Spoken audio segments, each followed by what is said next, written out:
to Wholesale Hotline. I'm Brent Daniels. I'm Jamil Damji. And I'm Jerry Norton. And I'm Morby. Every week we bring you the best information on real estate investing. Be sure to participate in the comments. And subscribe.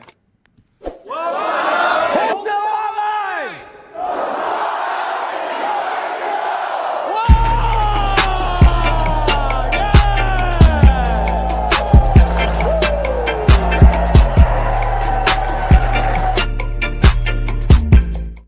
Are you ready to rock? Welcome to Wholesale Hotline number 287.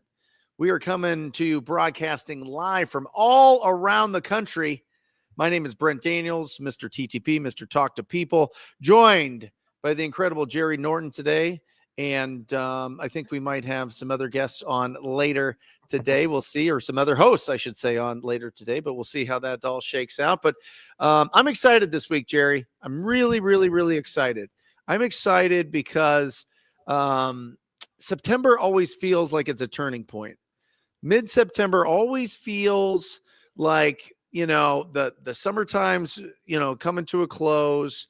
All the buyers are back in town. We're getting a lot more reaction and a lot more conversations to the deals that we're putting out there. Even sellers are coming out of the woodworks. We seem to have an uptick in leads that kind of pop up in January. Do you have certain times of the year that happens to you, Jerry?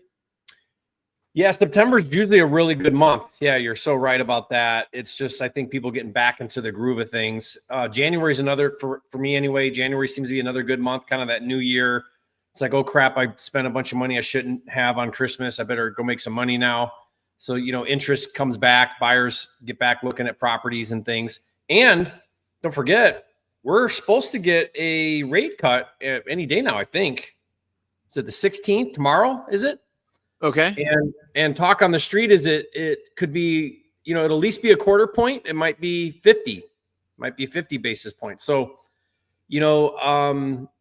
that should probably spur some activity in the market, should get some buyers excited and maybe get the real estate market moving a little bit too. So we'll explain this to me, because the mortgage-backed securities are an asset class. And, obviously that's based off of the interest that those mortgages are getting. So there's something about like treasury bonds and interest rates might drop, but it might not be for like mortgages. Do you know anything about that, Jerry?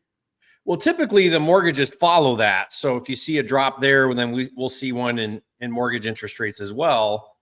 And, I think one of the things is I've kind of been watching this and getting a lot of different opinions around this. There's a lot of talk that if interest rates can get down low enough, then, we'll see a real spur in activity in the market and real estate values, buyers coming out, things moving. But I don't know that we're going to see it. I mean, I really don't think we have to hedge inflation, obviously. And I think the market's just doing better than people think. And I just don't think we're going to see big cuts in the interest rates. I mean, we might not see another rate cut this year now after this, and maybe next year a little bit. But, I think everyone needs to kind of normalize where we're at and do traditional real estate where it's like, find a good deal, make sure your comps are realistic. Don't project any future value increases. Go off of historical data, not future projected data. Back to the basics is kind of how I look at it. Yeah. You guys, you always have to remember, you make money when you buy. Right. That is like rule number one, maybe location, but rule number two is you make money when you buy. So make sure that you're getting real aggressive out there. I had the talk today at the Investor Fuel Mastermind that we both virtually went in there, and I had a list of 10 things, and I'll go through them real quick here. 10 things that I went through to build a successful business in a boring market. Do you mind if I go through these? I did 10 things too. 10 was the magic number today. That's it. Well, great minds think alike, Brent. Let me put this on here, Brent, and see if I can get this thing. Well, I'll just go through it because it's not pulling up. But number one is real deals only, right? Only real deals, guys. If you don't know if it's a deal or not a deal, it's probably not a deal. Okay. If there's like some question in your mind, stick to the 50, 35, 10.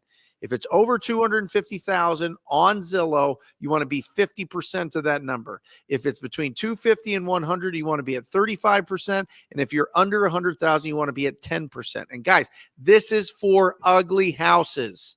This is for houses that need significant renovation. This isn't for beautiful houses that are out there that people should just put on the market and sell it and be aggressive with their listing on the market. But these we're talking about really, these properties need significant. Say it again, Brent. Under 250, you want to be at 50%.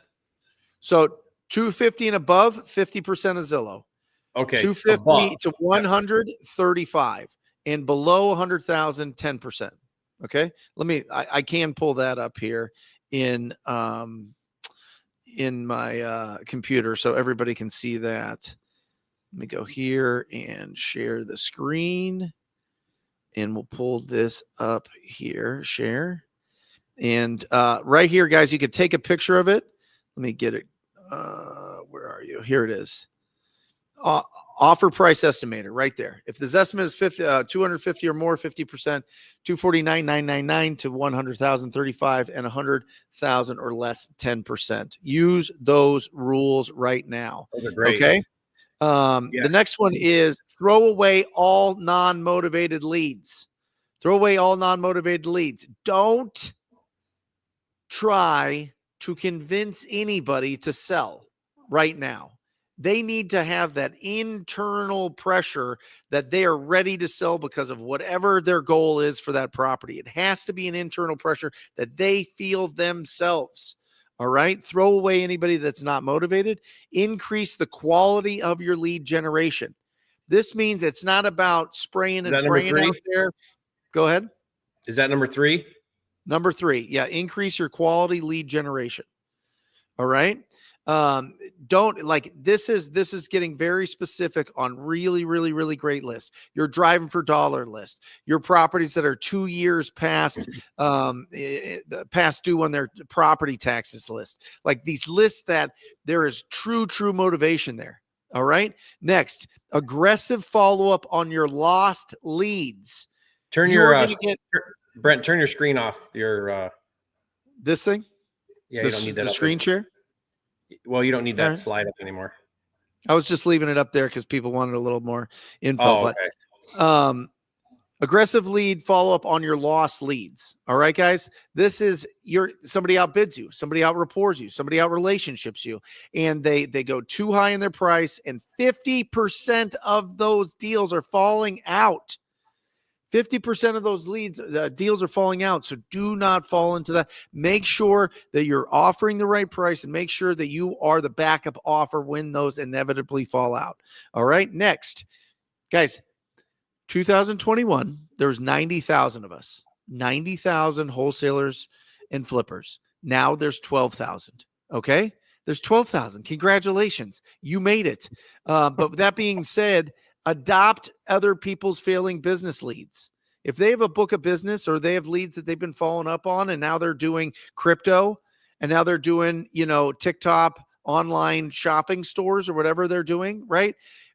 Go and see if you can adopt the old dead leads and do a split with them, 15, 20%. Give them 15, 20%. Now you've got a bunch of leads that you can go after. All right. Next, number 6, you need to get referrals from your title company and closing attorney. All right.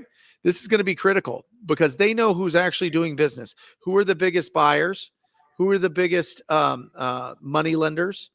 Who are the best at doing the at working with agents? Who are the best agents out there that you can work with? All those things you need to get referrals from title companies. All right. Number 7 is tighten your team. If somebody's out there and they're not going 100 miles an hour in this market, get rid of them. Get rid of them. There's excess, that VA that's not doing anything that you have, they're really nice and they're working, and they're doing the thing, but nothing's coming out of that relationship. Get rid of them. You got to tighten your team. Brent, I call this trim the fat. I have a once a month meeting and we call it trim the fat. Yeah. And it's basically not just team, but all expenses. Like go through with a fine tooth comb everything you're spending money on that month and ask yourself, do we need this? Is this critical to the business? And if it's not, get rid of it. Get your overhead down. That's it. Keep more cash. Keep more cash right now, guys. Keep more cash. This isn't the time to go out there, get a big deal and go buy that crazy car or that crazy like vision board thing that you have. This isn't the year. There will be years where you will have vision board years. And even though you make it, keep the cash. Stay super disciplined right now. Stay super, super disciplined. Put that money into your marketing. Put that into getting top tier A+ players. Do those things. Okay. Next is testimonials are gold. Guys, if you can't get a 5-star Google review out of everybody that you do business with, you're screwing up. You're screwing up. You're being too hidden. You're being in the shadows. It's weird. Like, you need to be loud. You need to build great relationships, and you need to be proud of the service that you provide. And Brent, once you get those, can I add to that testimonials? Yeah. This is how you become a market expert too, because you will start to get branded and recognized in your market as a player, as the real deal. And you have to remember, one of the things with the algorithm for presence is ratings and reviews and testimonials. Nothing shouts out your name louder than those things in the marketplace. So like you have to, every single closing, get those. That's right. And the last one is, remember this, you start out in hustle season, you start reaching out, being proactive, and then you move into marketing where people are reaching out to you, and then you move into referrals, right? There's going to be a nice combination at the end of this journey where you're just getting free deals because people trust you, they like you, they want to do business with you. So always think to yourself, how do I build up my referral database? How do I find those agents that send me deals? How do I go and communicate with the people that I already bought their house and see if they have like-minded people that they would refer to us that are either in similar situations or they just want to sell their property fast because they don't want to deal with it. Everybody gets rid of every single seller that we work with after the transaction. It's a huge mistake. Build real relationships in this and get it to the point where you're getting referrals. That's what's going to take your profitability through the roof. So it starts out prospecting, then you get into marketing, and then into a combination of marketing and referrals. And that's how you build a long-lasting brand and business. So those are my 10, Jerry. Awesome. Yep. I got 10. Get it. Want me to get after it? Yeah, absolutely. Okay, so these are, I took a little bit different angle than you did, and it was more around some of the crisis that's happening in wholesale in the industry. Some of the things that are coming down that are threats. So I've identified 10 threats to our industry and to your business, and then the solutions to overcome those threats. Does that make sense? Yep. So first one is that we're all facing is a negative perception in the marketplace. There's an idea circulating around that wholesaling is predatory. We hear about equity theft or deed stripping, these ideas. And we're starting to see this movement that distressed sellers are like a protected class. And really the hot buttons, and Brent, you and I have talked about this, the hot buttons are foreclosure and elderly. Yep. So you got to be very careful there. You got to deal with that sensitively, and you really got to tighten up your processes when you're dealing with anybody in foreclosure, pre-foreclosure, or if they're elderly. And the solution there is you really need to over disclose. There are 2 disclosures that we have in all our contracts. One is called an equity release disclosure. And this basically is a statement that we talk about it, and we also get it in writing. But it basically says the seller is aware and acknowledges that the purchase price may be less than market value, and the seller knowingly and voluntarily agrees to sell the property for convenience, to save time or money, lack of funds to rehab, or any other personal reasons, and releases and waives any and all claims against existing or future equity arising from the property. Now, what is that? It's basically you getting you putting that seller on notice and the seller agreeing that they're giving up any equity, and they're okay with that, right? Because they're selling at a discount for a reason. And so this will prevent others from coming back and saying you stole that person's equity, or you ripped off that person's, you stripped them of their equity, that kind of thing. The second one is a profit disclosure, and that basically is just the seller is acknowledging that you're an investor and your intent is to make a profit by either renting, flipping, or signing the contract, right? Like you're going to make a profit, and they know that. So that's something that's, I think, is really going to be important going into 2026. Threat number 2 is there's an attack on equitable interest. And guys, the way to think about equitable interest is it's making money in a transaction before you legally own the property. That's an assignment, that's a double close, that's a novation.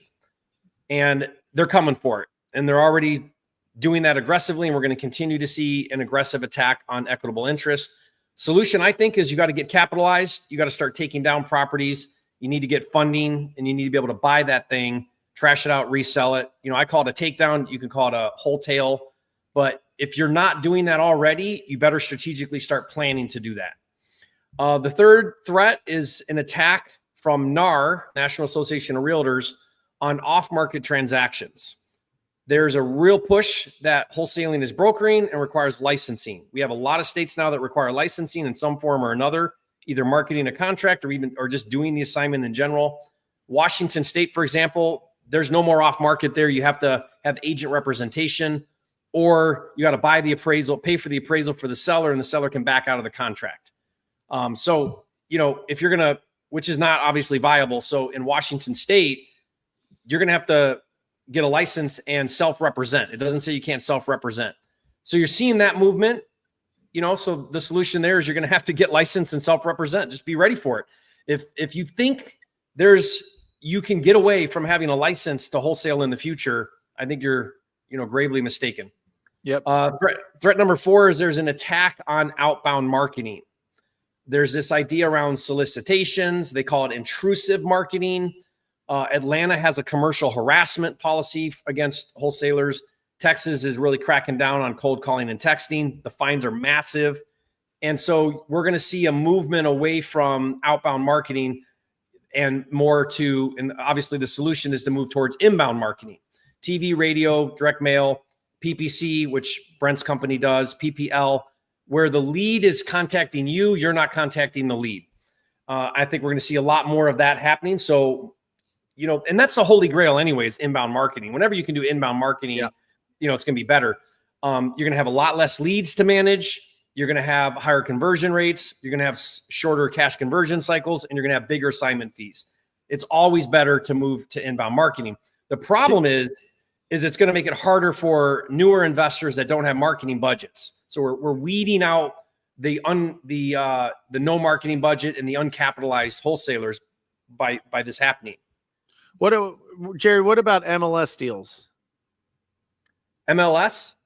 Yeah, I mean, if you have no budget, I mean, there's plenty of big companies that that all they do is make offers on the MLS all day long. Yeah. So I mean, anything that's so if it's there's zero marketing strategies like working with agents, driving for dollars, networking with other investors, JVing on deals. Like it just means that you're gonna have to find solutions that are not outbound marketing. And when I say outbound marketing, it's really specifically cold calling and texting. Yep. I mean, it's not going to be a way to do it anymore. 500. Listen, Jerry, Yeah. 507 class action lawsuits so far this year for real estate operators. It's a lot. Yeah. That's up 100. That's up 112%. Yeah. Now, let me be clear. In Texas, you can still do it. You just have to jump through a bunch of hoops, So jump through the hoops if you're going to do it, but make sure you're compliant. Yeah. So threat number 6, Brent, is attack. So this one goes along with number 5. It's an attack on phone closing. Actually, let me back up. I missed one. Threat number 5 is attack on virtual wholesaling. I think what's happening here is licensing and regulation. It's making it harder and harder to cross state lines. I mean, I run this report, Brent, and I'm constantly referring back to it. I'm like, what can you do again in Nebraska? What can't you do over here in Virginia? What's going on again over there? I mean, we're now at enough states where it's hard to keep your head around it. And if you're virtually wholesaling, you better be careful when you're crossing state lines that you know what's going on in that state, or you can get yourself into trouble. And along those same lines, I think we're seeing an increase in a lack of trust. With AI and stuff, are you real? And I think it's getting harder to close on the phone, and I think it'll get harder to close on the phone. And both virtual and phone closing, both those threats, I think, are leading to the solution is to close in person. We switched that model a couple years ago. It's been one of the best decisions I ever did. It doesn't mean you personally have to go on the appointment, but you better have, an acquisitions person or somebody that's meeting the seller face-to-face, belly-to-belly, and you're walking out of there with the contract. We will beat every other virtual wholesaler when we go on appointment. Why? It's simple. We can create more trust. We're there. We see the property. We can waive contingencies. We got our head around everything. We know the neighborhood now. Like, we can make some really aggressive moves because we have all the decision. We know all the decisions to make, right? So I think that's going to be a big movement as we're going to move back to closing in person and less on the phones. Threat number 7 is there's a commoditization of wholesaling. Everybody has a cash offer. There's nothing special about your cash offer anymore. So the solution is you have to differentiate. And one way to differentiate is to not wholesale, right? Like, buy it, be the buyer. Sit down with the seller and say, look, I'm not a wholesaler. I'm the actual buyer. And I can put down bigger earnest money. I can waive contingencies. I can close. I can show you I can close. And so now you're differentiating from all the other wholesalers. It's a little bit of a throw the other wholesaler under the bus, which is not cool, I guess. But you know what? It's going to happen to you if you don't do it. So, step up and find a way to be different. Another way to do it is to be different is full service, like offer packing, moving, post occupancy, release cash early. I don't know if you're doing much of this, Brent, but we do this all the time where, we'll make sure title's clear, but we'll release some cash early so that they can do some things they need to do and get to the closing. It's these extra things that go a long way with sellers that will separate you from everybody else out there. Threat number 8 is higher cost per contract. We talked a minute ago about inbound marketing. Inbound marketing is expensive. It costs more money. So I think we're going to start to see a movement into, higher cost marketing spends. Yep. And, the solution there, I think, is you better learn multiple exit strategies. You can't be a one-trick pony. If you're a one-trick pony and all you do is the assignment, you're one policy away from being out of business. You're going to need to learn how to not just do low cash, but you're going to probably also need to learn how to do innovation a little bit, some creative, maybe list the property for sale, be able to take it down, do some other things other than just the assignment if you're going to survive. Because now what you're doing is you're maximizing your marketing dollars, and maybe you can get that down to 1 in 10, 1 in 8, instead of 1 in 15 or 1 in 20 on your leads, right, to contract. Yep. Threat number 9, we're almost there, guys, is ChatGPT is going to replace Google. And when that happens, then your local market presence will be more important than ever, because ChatGPT, it's going to pull from the presence in the market. Who's got the biggest presence in the market is going to get those leads from ChatGPT. It's going to be SEO, right? It's going to be search engine optimization. Those are the people, not necessarily the best wholesalers, but the best presence wholesalers are going to be getting all the deals when that happens.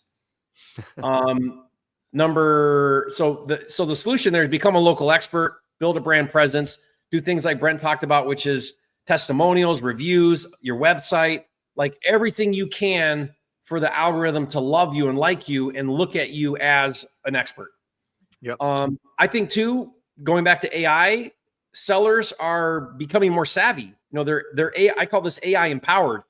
They can price check ARVs. They can do script objections. They can get rehab estimates. Like, AI is also making sellers' jobs a little bit better, not just ours. So what that means to me is you better be a very data-driven wholesaler. Like, you better have really good data skills when you're interacting with sellers, because sloppy offers are going to get annihilated. You better know comps. You better know repair scopes. You better have proof of performance. Those things are going to matter more and more as sellers get more and more savvy with AI. And I think the last one, Brent, is I think we're going to see a lot of burnout. And, this hand-to-mouth deal chasing is exhausting. And if you're not utilizing a calendar and automation and you got poor processes, then it's going to eat you alive and you're going to run ragged and you're going to quit. You got to know your KPIs. You really need to understand the systems, the processes, and have that dialed in if you're going to survive and thrive as a wholesaler. That's my list. Jerry, I mean, once again, you just frustrate me at every turn because your 10 are way better than my 10. Every time you do this to me. No, they're not. Yours are awesome too. Yours are way more thoughtful. No, Well, mine are doom and gloom a little bit. So the first one is disclose on the purchase agreement, right? Yeah, it's protecting it's combating this equity theft idea and being strategic about that. Yep. And then what is the number one was disclose, that number two is profit disclosure? Yeah. Yeah. So I have two separate disclosures. An equity release disclosure. They're releasing any claim on future equity. And then you're also disclosing that your intent is to make a profit. Right. Now it seems like that should be self-explanatory, but don't assume that. It's not self-explanatory. You're buying at a discount to make money. They need to know that, and they need to agree to that. Yeah, makes sense. The third is licensing requirement. The third is licensing. Yep. 4 is outbound marketing. Switch from as soon as you can, move to inbound from outbound. Yep. Yep.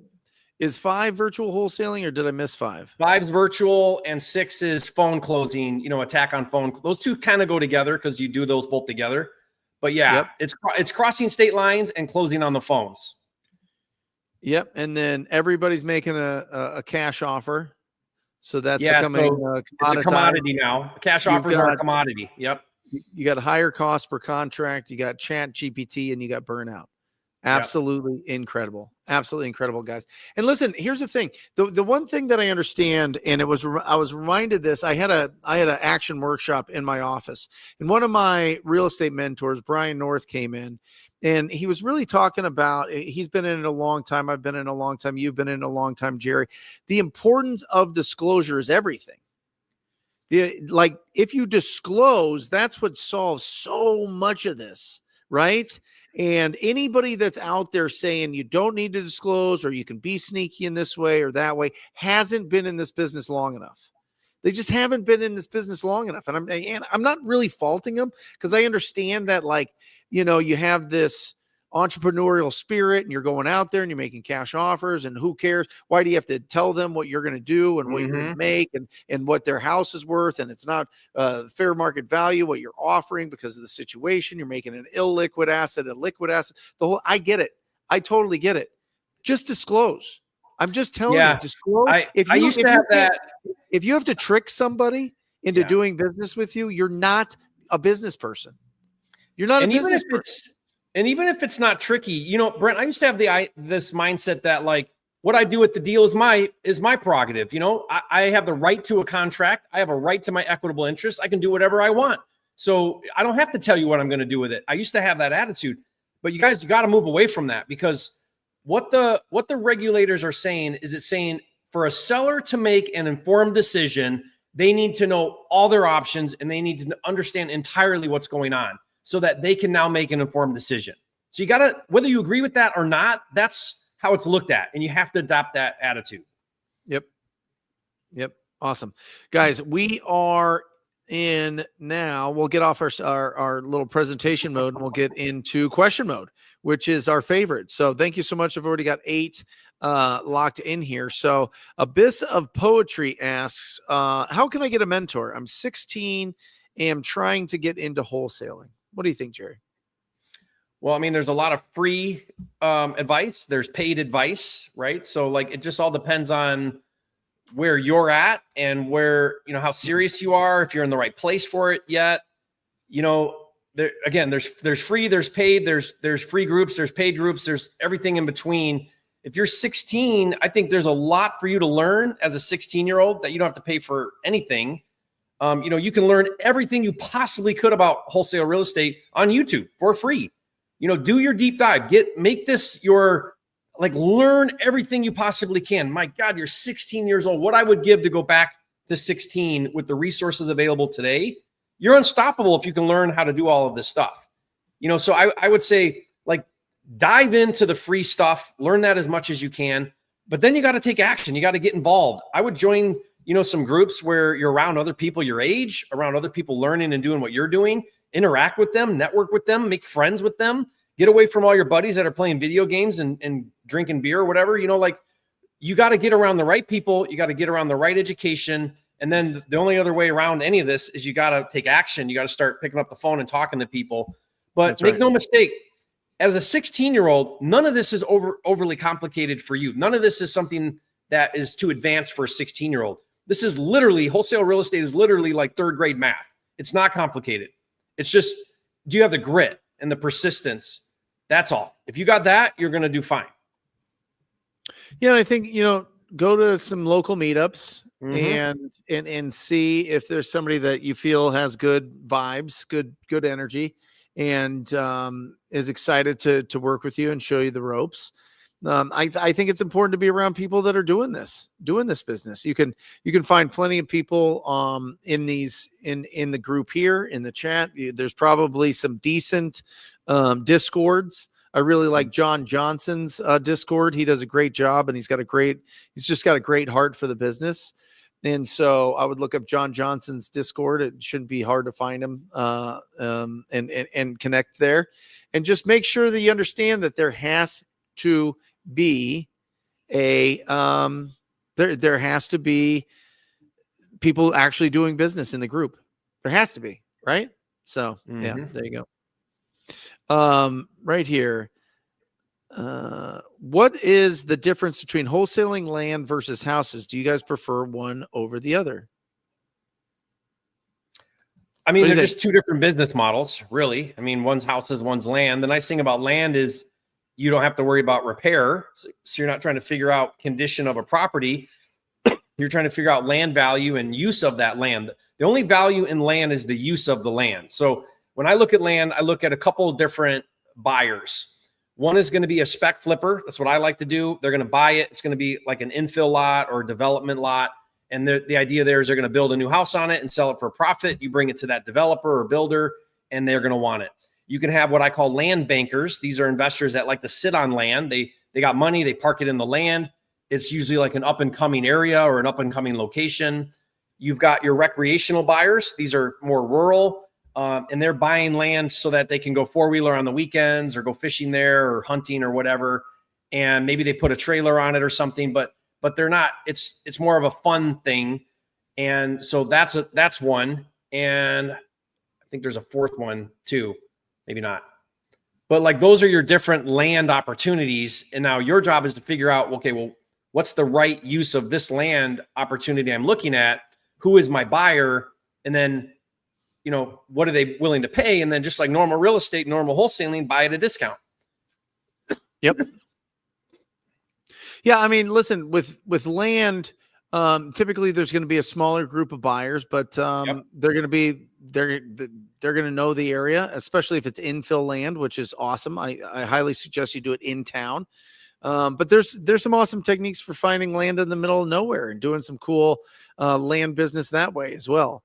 So if you're interested in land, if you're trying to get like big deals, it's going to be in town. If you're looking to just like kind of get your feet wet with land and find some, like get a lot of response from whatever marketing you're doing, go in the middle of nowhere and people will just give you the land. It's pretty awesome.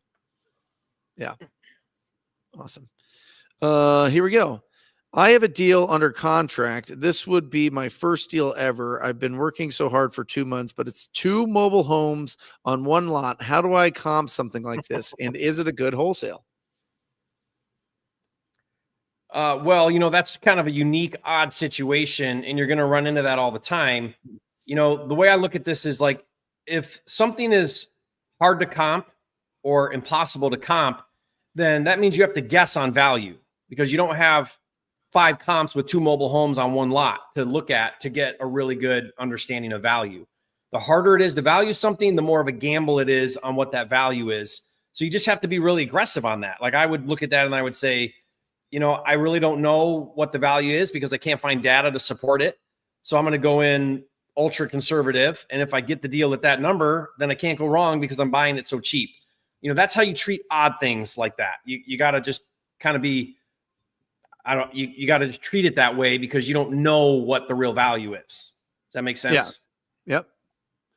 Yeah, I mean, remember this 1978, that's like the cutoff for conventional loans for mobile homes. And so if it's after that, it's a bigger pool of buyers once it's fixed up and going out to, somebody that's going to live in that property or own it for a long time and rent it out, whatever it is. So if it's under 1978, it's all cash. You know what I mean? And you have to see if those mobile homes are going to be salvageable, right? And so it's just remember that when it comes to mobile homes. Boom.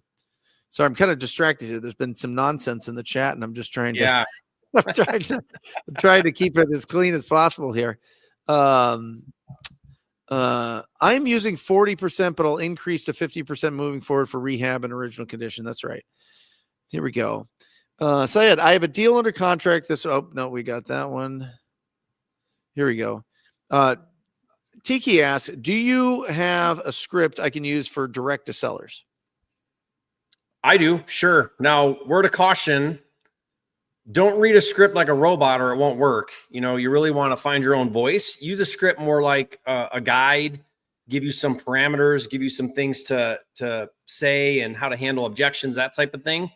But you really want to practice that a lot, role play a lot, call a lot. It doesn't, after you do this for 1,000 times, it'll become second nature. But you really want to find your voice, be authentic, be real, and use a script as like a guideline more than word for word.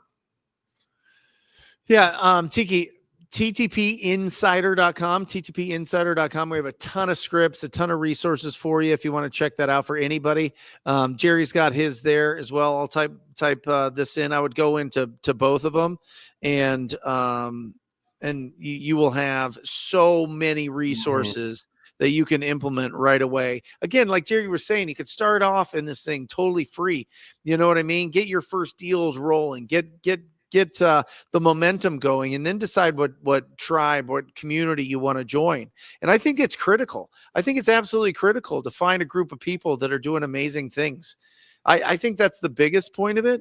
I've never fallen in love with the guru or the coach or anything like that. I want to see who's in it and who's really doing work. It reminds me when I joined the Mike Ferry organization when I was a real estate agent. Mike Ferry was great, and I thought he was cool. But then I went to an event, and all these people are dressed up, and they're hugging each other, and they're loving each other, and they're all doing 4, 5, 6 transactions a month. And I was like, holy cow, this is the place that I want to be. So that's what you're looking for there for sure. Let me get you a question. I'll put TTP Insider. There you go, Jerry. Do you ever double close? Yeah, double close all the time. Yeah, I have one Thursday that we're double closing. Yeah, double closings, if you can do an assignment, then why double close? You just pick up extra fees, right? Because you got to pay closing fees when you buy on transaction 1, and you got to pay closing fees again on transaction 2, and maybe transactional funding. So I'll double close strategically if I intentionally want to create that barrier so that seller and my end buyer don't see the numbers. The reason why I'm closing this one on Thursday is there's an agent involved, and I'm helping a student on the deal, and there was a renegotiation involved, and there's 3 other deals under contract with this same agent. It's off market, so it's pocket listing, and my student does not want that agent seeing that $12,500 assignment to jeopardize everything else they have going on. And so, we're double closing that one. So, there's reasons like that. If it's a bank property, you're not allowed to do the assignments on those. So you better be prepared to double close. And I think you should just be double closing some deals anyway, just so that you can keep building those relationships with transactional lenders, so that when the assignment gets tightened up, if double close is your second option, then you've got the ability to do that. You're ready for that.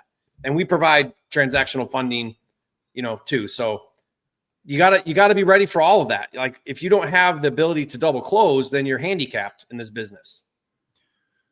Why you double close? Will you explain what a double close is? Yeah. So a double close just means you're going to have 2 back-to-back closings.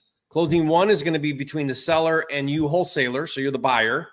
And then when you recontract with your new end buyer, you're going to have a second closing that happens, same day, next day. And now you're the seller because you closed and took title, even for just a minute. Now you're the seller. And so transaction number 2 You're the seller and the cash buyer is the buyer. So you're doing 2 closings back to back from each other. Jerry, David B wants to know, why would he pay good. you? He keeps why asking. would he pay you to find you deals? Yeah, I was going to ask you to bring why this are you up. trying to make people pay you money to find wholesale deals? Yeah, so I have a finder program called 10K Club. The deposit to get into the program is $1,000. It is a deposit. You get that back on your first deal. And the purpose for having that is it's a barrier to entry to get into the program, because it's a lot of work and a lot of resources for us to have the program open. I got underwriters. We have to look at every single one of these deals, and we work with these students, and it's a lot. So if you come in the program and you don't do anything, then you don't get your deposit back. If you do something, then you get your deposit back. Either submit one deal for 90 days, and if you don't make money, we'll give it back to you, because clearly you're making an effort. And if you do get a deal, then you get it back that way too. So that's all it is. It's a filtering process to offset all the cost and time and energy for us to have the program open. There you go. Yeah. And listen, people that close the deals and Jerry buys them, he gives them 10K, and it's a big check. And then he interviews them, and then they get on his YouTube channel, and then they get connections in their local market and all those other things. So listen, I get it. If it doesn't hit you right, then, it's not for you.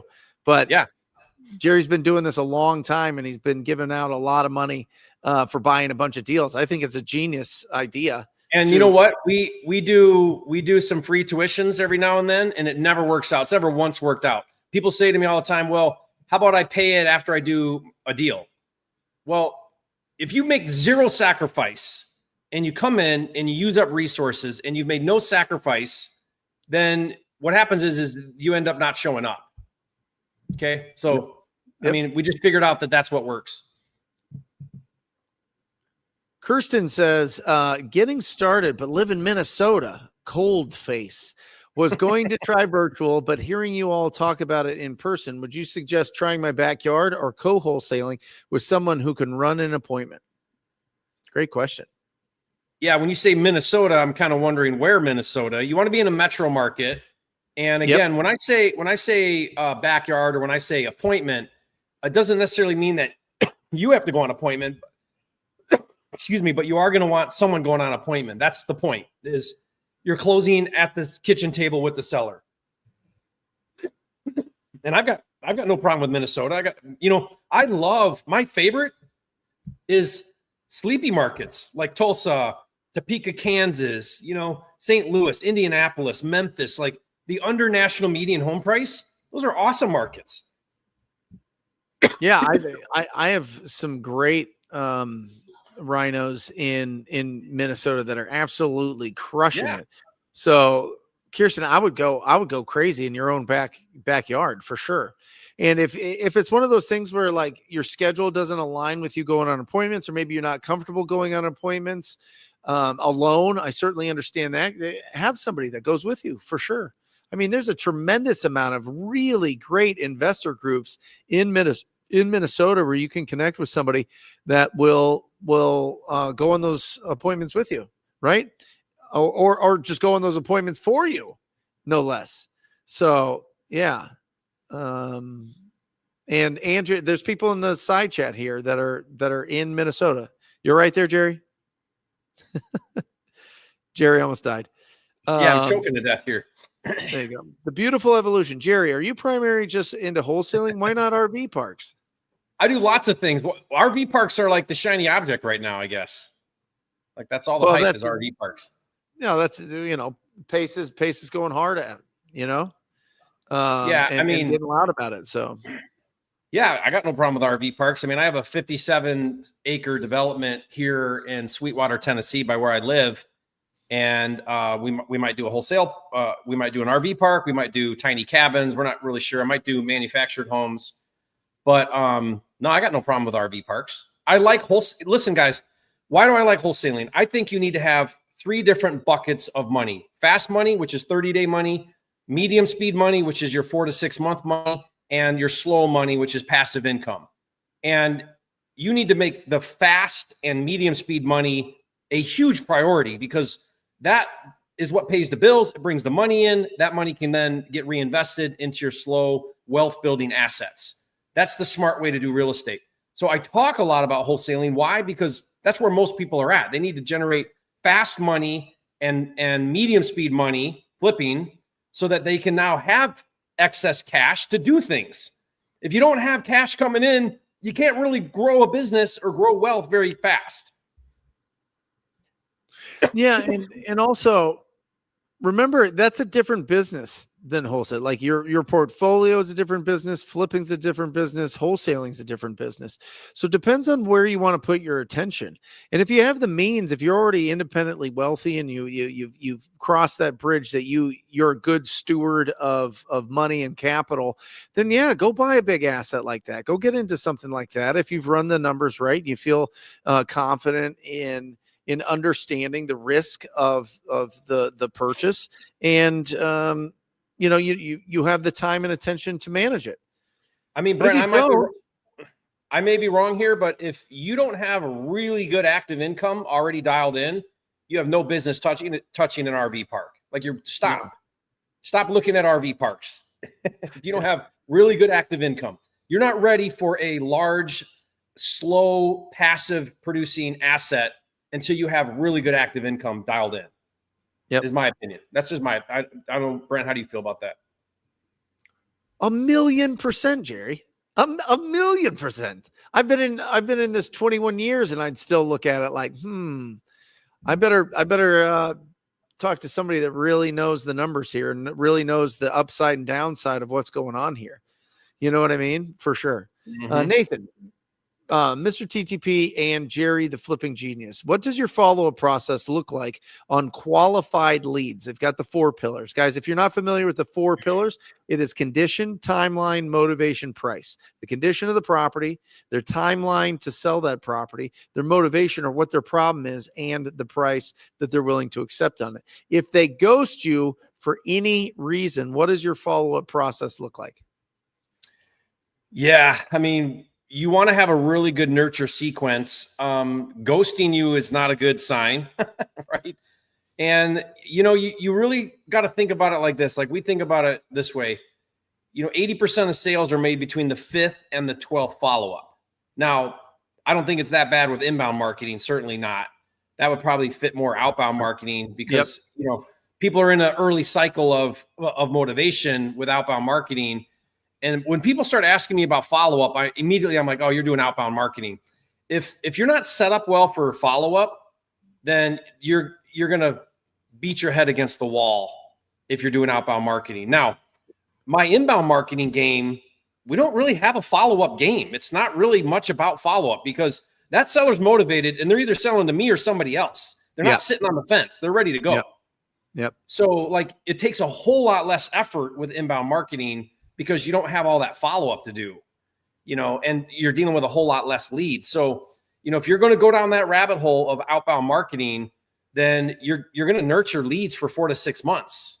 Okay. So like, if they're not answering the phone, you keep trying, put them in a sequence, but eventually if they stop answering, they're not answering, they're, move on. Right. But a lot of it's like maybe. And so you keep kicking that maybe down the road and you follow up with them in another 2 weeks and then another month. And finally, 4 months down the road, you built enough rapport and enough relationship that they say, hey, I'm finally ready to go. And you're their buyer because you've stayed in touch with them for 4 months. Yep. Yeah. Our process, our follow-up process, Nathan, is pretty simple now. Jerry mentioned it because of inbound leads, but even some of the inbounds just stop answering. And what we have found is like life gets in the way sometimes. Sometimes they have real emergencies. Sometimes they have to fly out of town. Sometimes they are, their phone gets turned off. Sometimes they are, their car broke down. So they're figuring that out. And they're just, they're handling a bunch of things or their family's going through something. So, one is you have to make sure that you're trying to reach out and contact them as much as possible, but you can also pull back. You can also say, hey, listen, I don't want to bug you. We had a great conversation. I don't want to keep bugging you. Just let me know either way. If you don't want to sell the property, I completely understand. Not a problem. But just tell me so that, I'm not bothering you. You know what I mean? So I think pulling away is a great opportunity there. I think that if you're on an appointment in an area and you can stop by the house and see if you can meet them face to face, go for it. But for the most part, if people are just not responding to any of that, move on. Just move on. People hold on to them forever with the hope that it'll finally, come back into their life. But it usually never happens. So don't rely on that at all. Yeah, I'll never forget a story Cody Hoffine told me where they got this inbound lead and they weren't answering. So they just decided to go drive to the property, and they show up at the property and they're loading the U-Haul. And the reason why they weren't answering the phone is because they were loading the U-Haul. And he ended up, walking out of there with a deal. And so, like sometimes that happens. Yep. Yeah. It's, I've heard that story plenty of times. And it's, we had one gal that had called us and she was going to, the house was going to foreclose on an HOA lien. And we're going to pay off that HOA lien so it didn't foreclose. But before we went down there, we just wanted to make sure that we actually, it was on the phone that she called. And so we wanted to go meet her and have a conversation, make sure that this is a real person, make sure that, we're actually helping somebody out and this isn't just somebody scamming us. Cause it happens when people just fake that they own a house to try to get money out of you. It really does. It happens a bunch. And so, they were at what's it where you get your blood taken out and they filter it out and put it back into you. Dialysis. Yeah. And they couldn't have their phone in there or something, or they had turned it off, and we're blowing them up. And then, she called and explained what was going on, and it was fine. But sometimes this stuff happens. Sometimes people have bigger things going on in their life. It's not just about selling their house. What's the pulse on foreclosures? Is it going up? Is it going down? Is there way more now, Jerry? Is it the same amount? What are you seeing? I mean, I don't think it'll ever be in abundance because banks package and sell their non-performing notes to hedge funds before we ever see them. Right. So, yeah. I mean, some trickle through or whatever, but it'll always be hit and miss. I mean, I know there's some talk like, foreclosures are on the rise. So maybe we'll see a little bit of an uptick on foreclosure properties. But, I think it'll always be sort of a niche subset of motivated sellers. It'll never be, or the 07, 08 crash. And I mean, everything was a foreclosure, and you could pick a foreclosure up off the side of the street any day of the week, but those days it'll never go down that way again, no matter how bad the market gets. Can I tell you my thoughts on foreclosure? This is my experience. It's not even my thoughts. This is my experience with foreclosures. It's one of two things. Either they just bought it within the first few years, and they owe more than what we can offer, and it's just a total waste of our time. We're equity. We're not in the Subto world. We're just in the cash offer world, right? That's our business model, right? That's what we focus on. And it's either that they just bought it over the last few years and we have to offer less than what they owe, or it's a family member that has passed away that has a mortgage from years ago that hasn't been being paid by the family, and they're about to lose it to foreclosure, or it's somewhere in the mix of foreclosure when they reach out to us through a website or through a call off of Google or something like that. That's really what it is. And for the most part, it's like 90%. I think you can Google it, or somebody chat GPT it if you would. What's the percentage of properties in pre-foreclosure that get a loan modification? The last time I looked at it, Jerry, it was 90%. 90% get loan modifications. So really you're talking about 10%. And if somebody could chat GPT or search how many actual active foreclosures there are nationwide, that'd be interesting to know as well. Put it in the chat. How many It's not very much. Yeah. I have a student, Brent, in Oklahoma City, and he door knocks foreclosures. And he told me it's like, 10 this week, 11 next week. You know what I mean? Like it's not this big thing that there's a ton of it to go after. It's not at all like that. Yep. Yeah, it's somebody put it in the chat. Somebody do a little bit of research for us. I know that you guys are incredible. So just put in there, what is the current amount of active properties in foreclosure? And remember, there's 147 million properties, residential properties in the United States. I thought it was 143 million the last time Mark Stubler and was in my action workshop. He said 147 million. So I'm curious to see what the percentage is there, but I think it's a very small fraction for sure. All right. Alex, are you all seeing a big dip in the market in Florida in the last 30 days? How much should we accommodate on ARV for this dip? I'm not sure. Are you seeing that, Brent, in Florida? Yeah, certain markets in Florida for sure. Miami's really bad. Miami's one of the top declining markets in the U.S. I don't know if you knew that. Okay, here it is. Quarter 3, 2025. Adam reported about 222,000 properties in the process of foreclosure. 220,000. D. Gardner put 187,000. Can somebody divide 200,000? Let's just cut it in the middle. Let's go 200,000 by 147 million. The percentage. Somebody do that math for me so we can get an actual percentage. And Howard put it right. This is exactly right. 10% off ARV. If it's a big project, for sure. If there's a lot of inventory. Jerry, I was reminded that in the peak of the downturn in Arizona, the luxury market in Arizona had an 18-year inventory. 18 years. In 2009 or like mid 2009 or 2010, it had an 18-year inventory for luxury homes. Isn't that crazy? Wow. Absolutely bananas. Anyway, the higher the inventory, the more aggressive you have to be with your offers and evaluating the ARVs because they are coming down. The way that we look at it is we look at 5% off of the highest sale in the neighborhood is a nice safe spot for the top line. 0.25%. So not 1%, not 0.75%, not 0.5%, Jerry. A 0.25% of all of them in the country, in all the residential properties. So, Brent, do you want to know the top declining markets? Yep. I just had it here. Give me a sec. San Francisco lost 52 billion in total home value since June of 2024. Yep. Dallas lost 37 billion.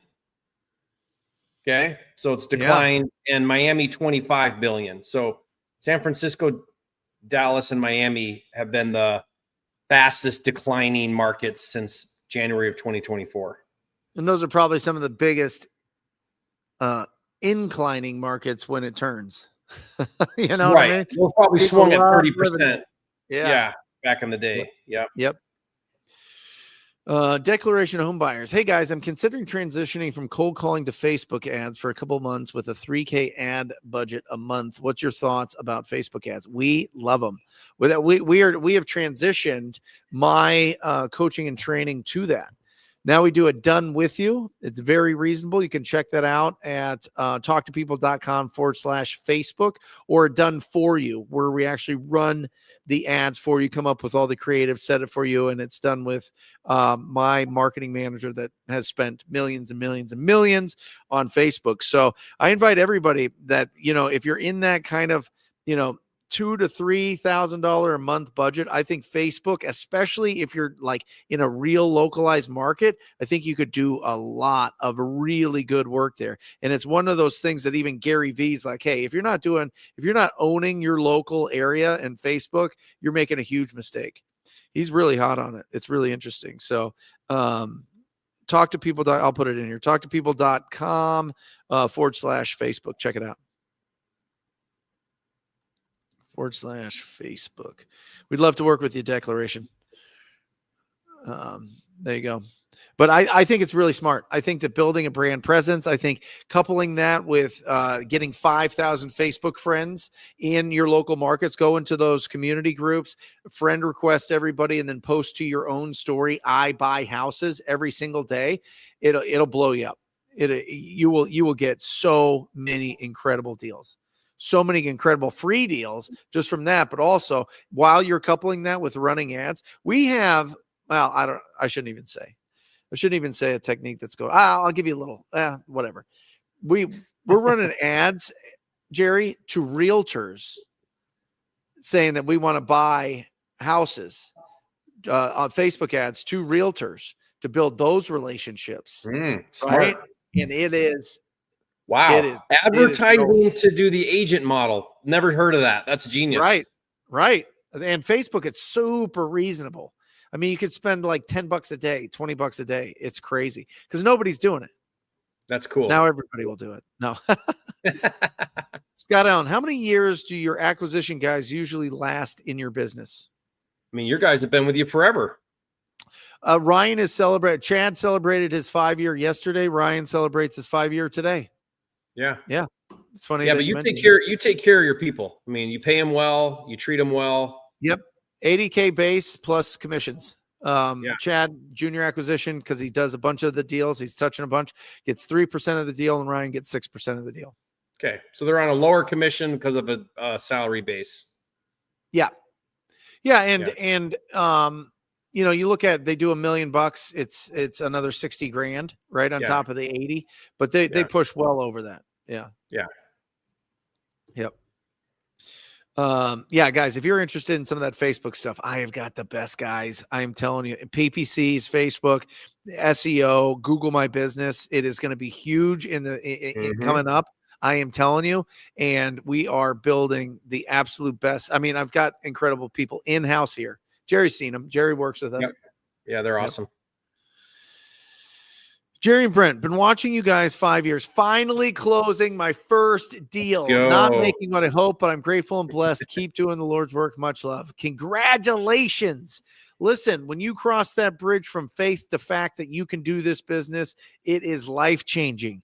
It solidifies that this is real and that you earned it. You did it. It is so incredible. It's the best part. The first deal is the best one. Maybe not the biggest, but it proves to yourself that you can do it. Now do it over and over and over again. Build a real business out of it. And it doesn't matter how much you made. It really doesn't. I don't care if it's $1,000 or $3,000, whatever, because you went through all the mechanics and you successfully completed a deal. And that's the point, because now you've proven to yourself that you can do it. Yep. Now go do it again and again. This is interesting. So I live out here in South Florida, Miami area, and I've been using PropWire, shout out, propwire.com, to find buyers for casinos, $100 million apartments, $1 million single family, and I email and iMessage, but no responses. What do I do? Probably stop doing that. I mean, I don't think you're going to be, you're talking some high rollers and you're cold emailing them. That's going straight to their spam. And that's not how you make relationships with that type of person. Yeah. So I don't think I would do that. That's all relationship driven if you're going to work with anybody in that category, those categories. Yep. Yeah. It's, listen, you're talking commercial. You're talking dudes that get paid millions of dollars to be commercial brokers. They're all over the place. If you've got deals for them, that's a different story. But if you're just reaching out to buyers to see what they're all looking. They're always looking. That's their whole job, is to look. But that's what commercial brokers do. This is the problem. I have a fundamental problem with this idea, this concept of buyer first, deal second. Because let's say that you get a hold of that casino owner or $100 million apartment guy. You get a hold of Grant Cardone or somebody up there, and what are you going to ask him? Hey, are you buying? What's your buy box? Is that what you're going to ask him? They're going to say, go find me a freaking deal and then call me back. Yeah. You know what I mean? Like, stop, don't waste your time. Yep. Oh, I like this. Bailey asks, how do I handle what company are you with? I'm new and trying to get my first deal on my own. I like answering, Bailey. I just started. I'm really new at this. I'm excited about real estate, and I think I can do a great job. Are you looking to like work with a bigger company? Because I know that I can make you a solid offer. I know that I can really take care and really pay attention to the transaction and make it as smooth as possible for you. But are you looking for one of the bigger companies? Because that's not me.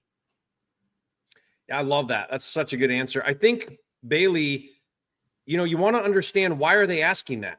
This gets asked a lot. This is one of the main questions sellers ask. But why? If you don't know why they're asking that, then you're probably going to answer it wrong.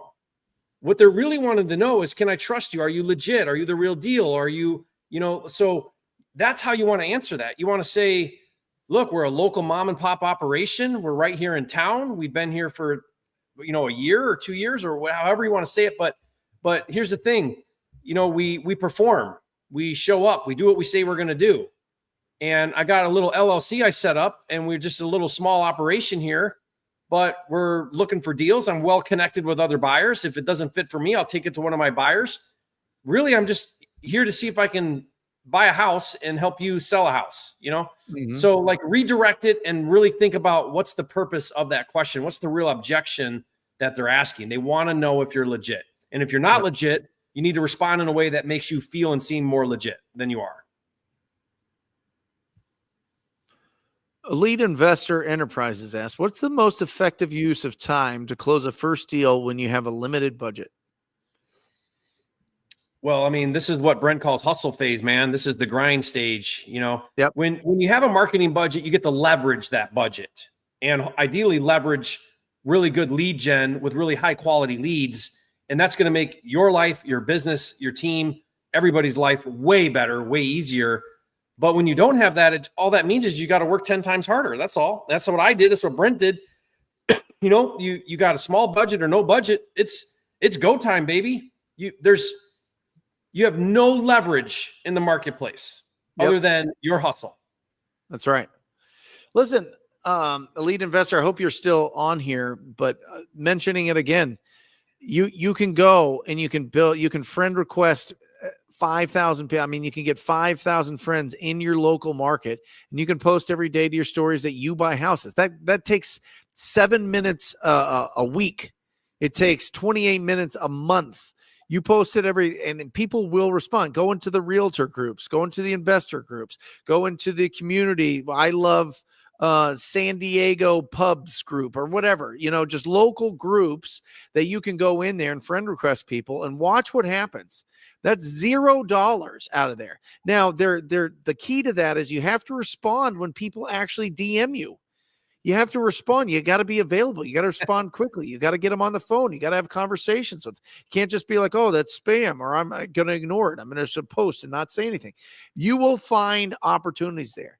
And I think in this market, 2025, going into the fourth quarter here in a little bit, I'm jumping ahead in mid quarter three, guys, there are deals on the MLS. There are deals on the MLS that people are locking up every single day. Hugh Boy, who we both work with, is getting deals from agents every single day. Every single day you can go and you can make offers on their properties. And even better yet, when they don't want to sell those properties or the seller doesn't want to go down on their price, ask them what else they have coming up. Ask them what else they have coming up. That's $0. It's $0 for both of those things. You could build a whole business around that if you want. People do. I had Ryan Zolan in, who's agent investor, and he's got a great program. And all he does is set up, have great conversations with properties that he thinks that are great opportunities. And he talks to the agent, and most of the time he gets rejected. But some of the offers he gets through. So it's just a numbers game at that point. So listen, guys, there's so many different opportunities. That's why it's like, oh, they're going to close this down, or they're going to close that down, or there's this regulation, or they don't want you to go after these people because they consider them protected classes, and they don't want you to, make these type of offers or do this. They don't believe in equitable interest, or you have to have a license in Washington, or you have to close on the deals, or whatever it is. Great. It just means more opportunities. It's just different paths.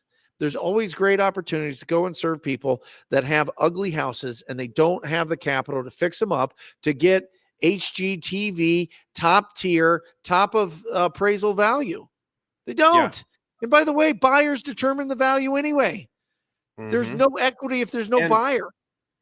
And, Elite, we're trying to solve this problem as best we can at PropWire. I mean, right now you can search, we've changed some things. You can search 10,000 records per month, download that data for free. Doesn't cost you anything. Just go there, do it for free. We have a gold package, which is like $119 a month. You get 10,000 skip traces, which is like a penny a skip trace. It's practically our cost. And you get all this other specialty leads that you don't get in the free stuff. So that's very inexpensive to get you in front of some niche lists and get you in front of some sellers. And there's no excuse why someone can't come up with $100 a month, to get in front of some leads and talk to some sellers and get some deals going.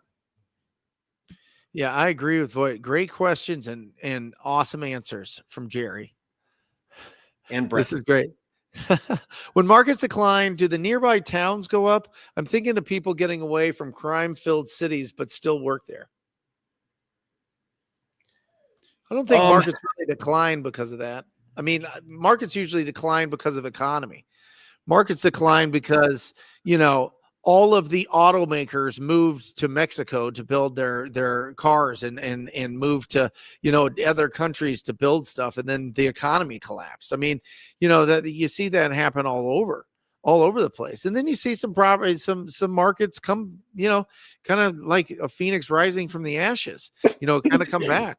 There's a lot of North Carolina and South Carolina and some of these other, areas that were, kind of chugging along that just got massive, they got the new Amazons, or they got the new Teslas, or they got the new, Apples, or they got the new, these big corporations that come in.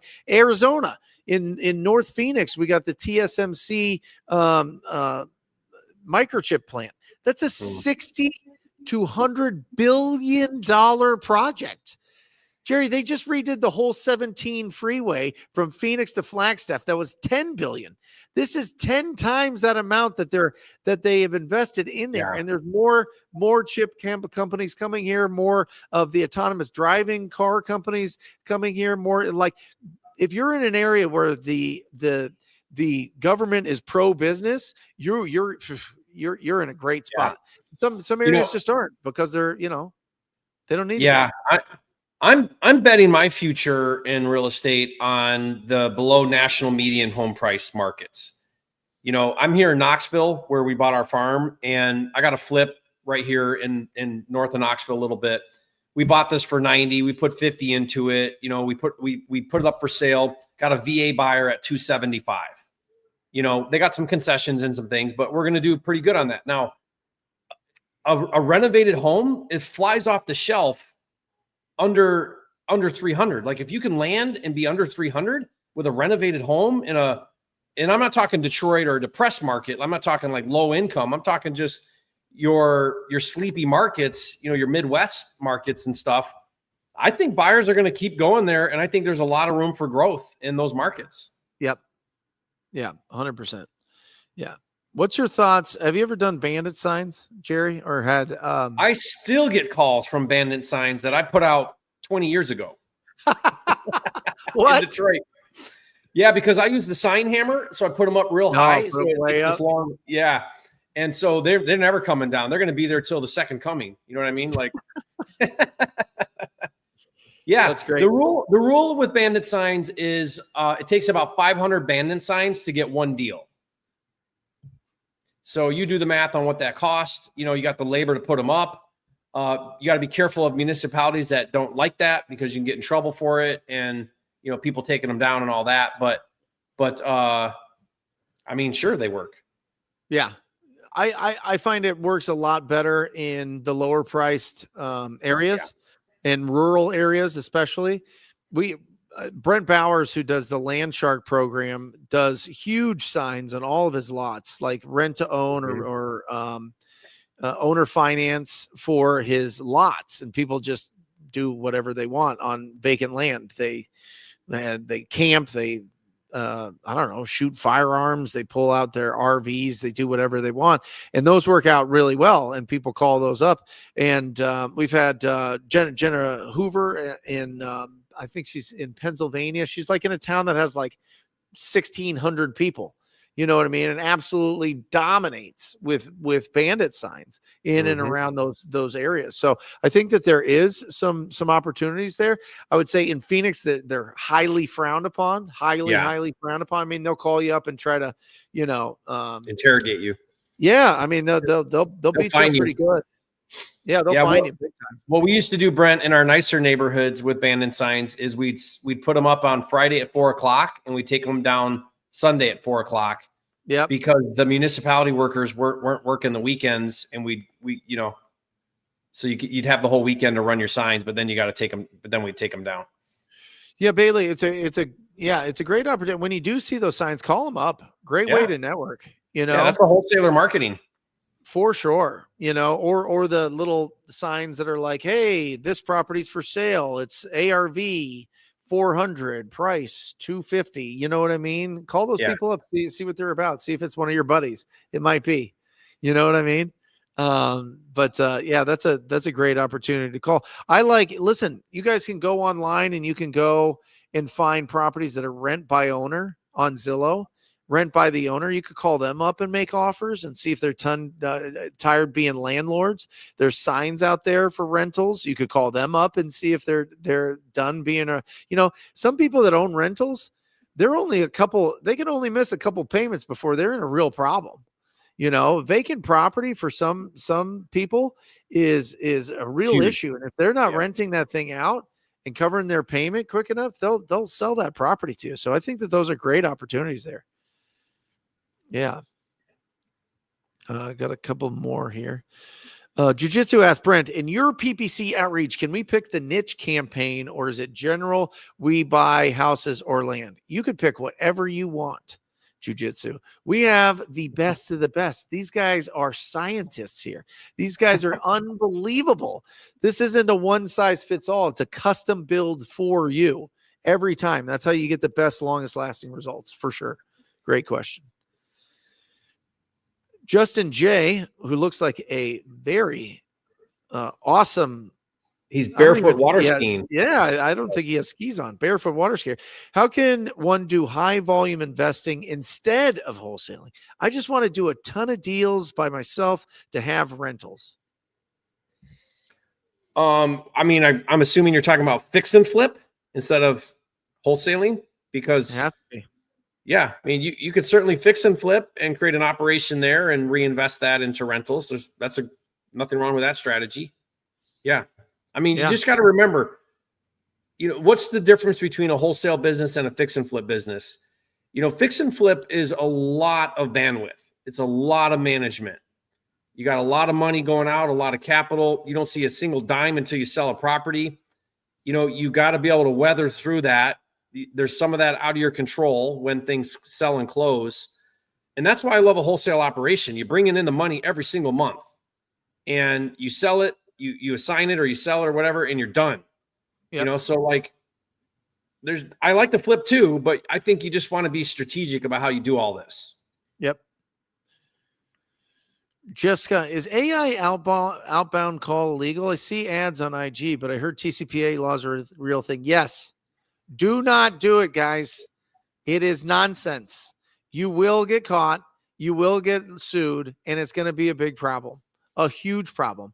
Because, by the way, they can go back 4 years of calls that you made. 4 years.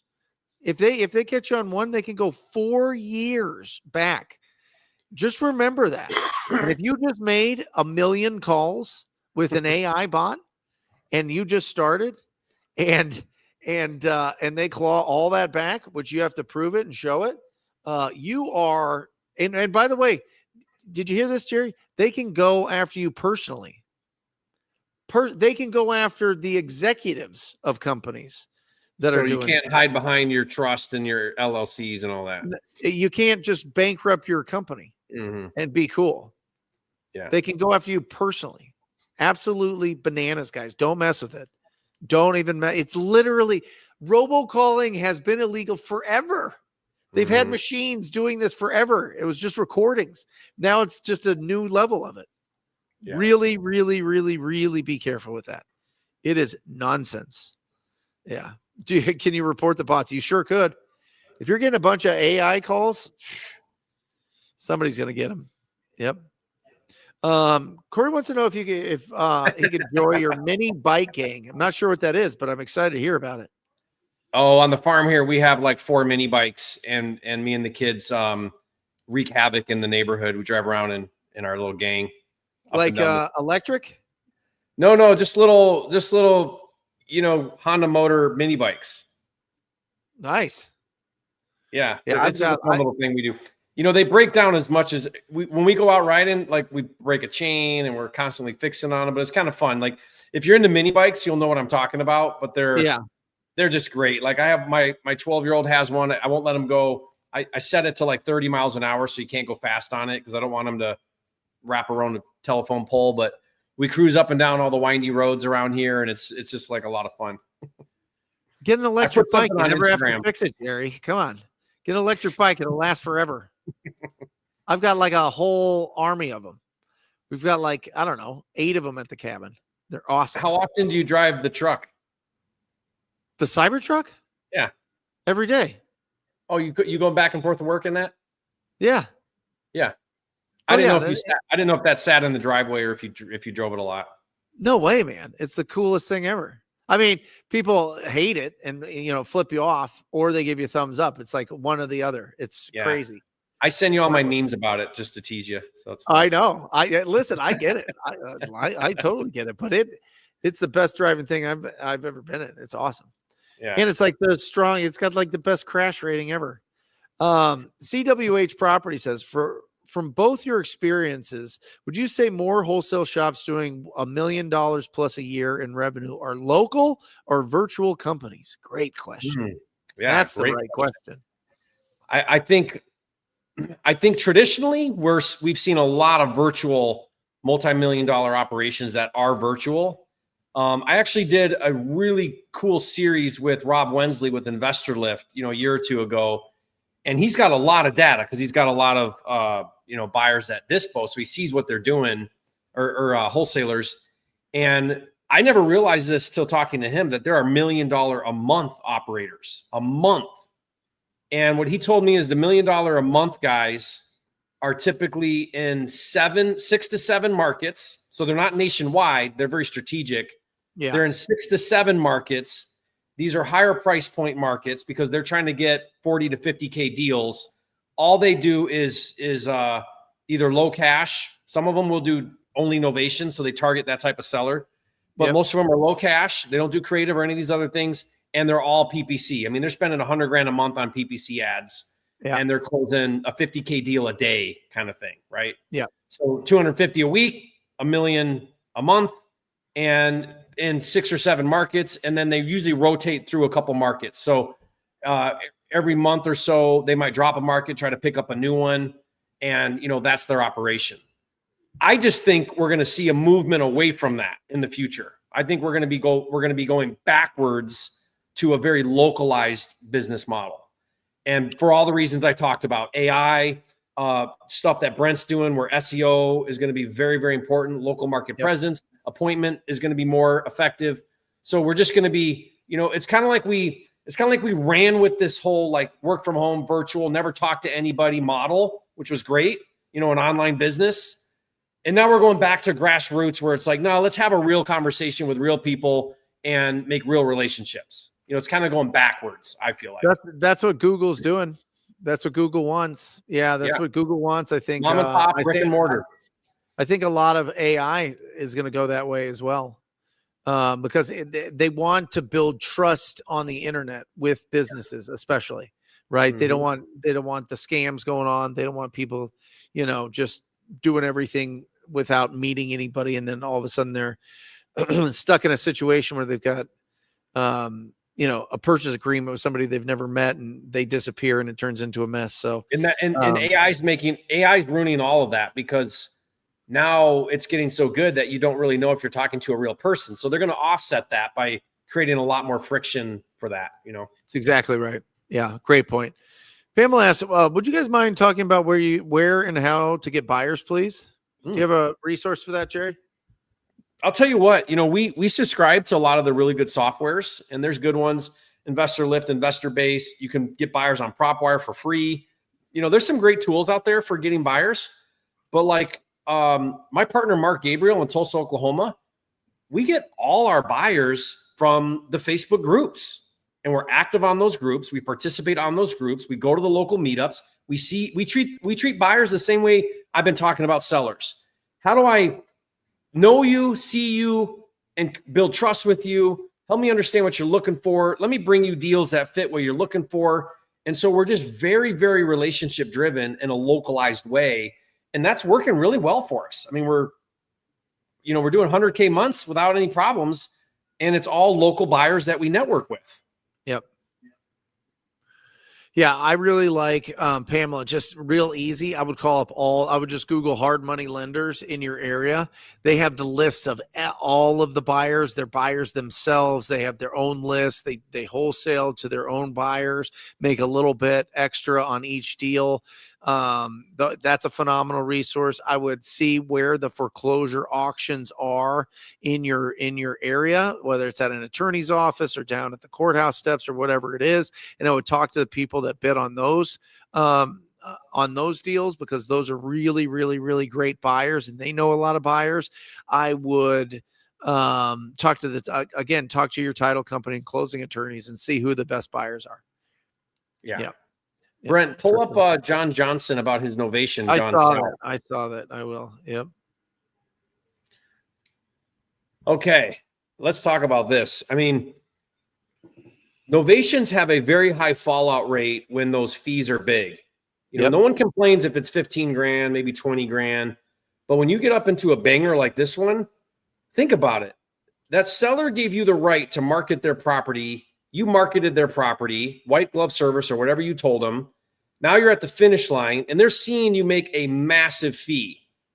What do you think they're going to do? They're going to freak out. They do every time. I had this happen to me on one that was $120,000 novation. They lost their mind. And we had to close cash. This was like a Wednesday, and we had to close cash on Friday to get that seller out, or they would have canceled the whole thing and we would have lost the whole thing. Right? So you have to know that anytime you're doing a big spread on an novation, that there's a high likelihood that that's going to go south real fast. Yep. Right. And so this is just one of the problems with novations is, overcoming that objection is a big deal. Yeah. I wonder if it was them seeing it. What do you do, Jerry? You future pace it. You tell them exactly what's going to happen way before the closing. You're supposed to do that, but again, he says cancel 1 day before closing. So my bet is they looked at that closing statement, saw your line item, and lost their mind. Yep. That's what I think happened. Yep. Right. So that now they don't want to cooperate. Well, honestly, perform on your contract. That's what you do. Do what I did and close. You have a contract with them to buy it at a price. Close on that contract. You're probably going to lose your buyer. Maybe keep them on the sidelines or whatever, but you better close on that thing or you're gonna lose the whole thing. Hans knows. Just there had you go. 125K innovation. I had to turn it into cash and take 60. That's Yep. right. That's what happens, guys. You just got to know that's going to happen. Go in with your eyes open, guys. If you're doing novations, if that fee's anything sizable, it's going to become a problem. Yep. It does every time. Awesome. Jerry, great show. Yeah. Awesome show. Great show. What do you got going on this week? Oh, what I got going on this week? What videos are dropping this week? Are you doing this 10? The 10? That's awesome. Yeah. So guys, if that was helpful, I'll release that video. I'll do that video, like content around that this week. And what else I got going on? John says they haven't seen the closing statement. They were trying to find a place to move into and couldn't. Oh, okay. Well, then everything I said. Bit more time. Yeah. Yeah. Extend everybody. Yep. But don't be surprised if when they see your fee, you got a problem on your hands again. I'll just make sure that they know. well ahead of time. Yep. Awesome. What do you got going on, Brent? You're dropping that video this week? Mm-hmm. Awesome. That's going to be huge. Yeah. What are you doing this week? I'm going to do a live show, and I'm going to do a breakdown of your video of the 10 risks. I made notes on yours, Brent. So I'm going to right back at you, buddy. This is incredible. I mean, I really, guys, listen, disclose that you're making a profit, disclose that it may or may not be fair market value. If you need a license, get a license. If you're doing inbound marketing or outbound marketing, just understand that at some point you're going to have to transition to inbound marketing. Virtual wholesaling could be a little bit tougher for sure. Phone closing could be more scrutinized. The cash offer, everybody's doing it. So how can you stand out? How can you close these and be the actual buyer? Higher cost per closing or per contract. Chat GPT is coming online. It's coming online fast. Better figure it out and watch out for burnout. It's awesome.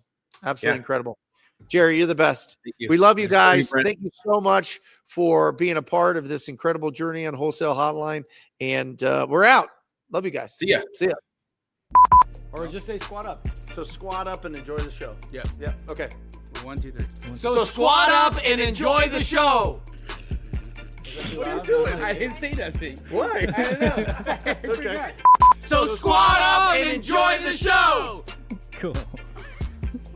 I think we should use the one where Jamil doesn't say anything.